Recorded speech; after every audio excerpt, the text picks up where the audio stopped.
Will, thanks for joining us on Latics TV. How have you found the last week following our victory over Port Vale? Yeah, I think it was a much needed win. I think we all know that.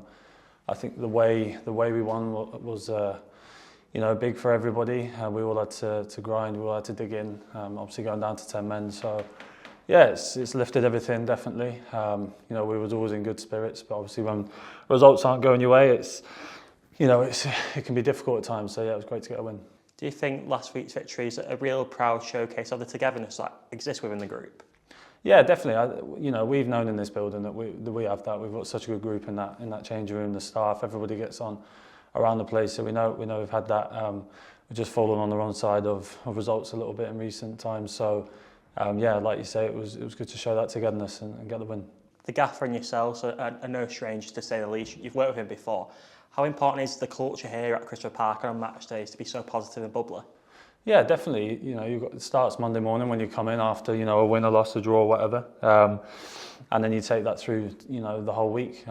You set demands on each other. The gaffer sets demands on us, especially the so-called leaders in the group, to get the best then out of the boys in the changing room out on the pitch. As a senior player in the squad, how do you find that responsibility to help coach the younger players almost? Yeah, I think it just comes with games played, age, the amount of time you spent around the game and training grounds. So yeah, there's a lot of us that take that responsibility, but I feel like we've got young lads that also take that as well. So it's not just 2 or 3 of us. There's a good few. How do you find the balance of the squad between the experienced heads and the younger faces? Yeah, I mean, like I just said, there's a lot of young lads that are becoming leaders as well. And I think when you go out on the pitch, you want 11 leaders on that pitch. There's obviously some that's more natural than others, but yeah, it's good.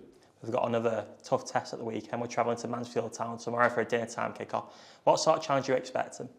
Yeah, we had 2 difficult games there last season. A good side, obviously a league position speaks for itself.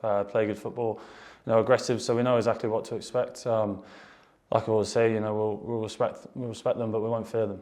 And in terms of the game itself, it's a real good opportunity to get back-to-back wins. Just how positive would that be for the place and for the momentum?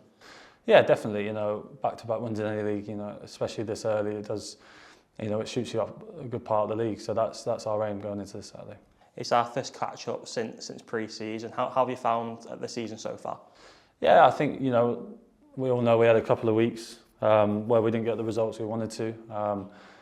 I think a lot of the games we've kind of just fallen on the wrong side, or we've looked back and seen that we just kind of missed out, narrowly through little decisions, through tiny little errors, or not putting it in the net when we wanted. So yeah, it's been frustrating at times, of course, but I think there's been a lot of good stuff that we can build on, and we've been working very hard week in, week out. So hopefully, like you say, we can put a run together now and kick on.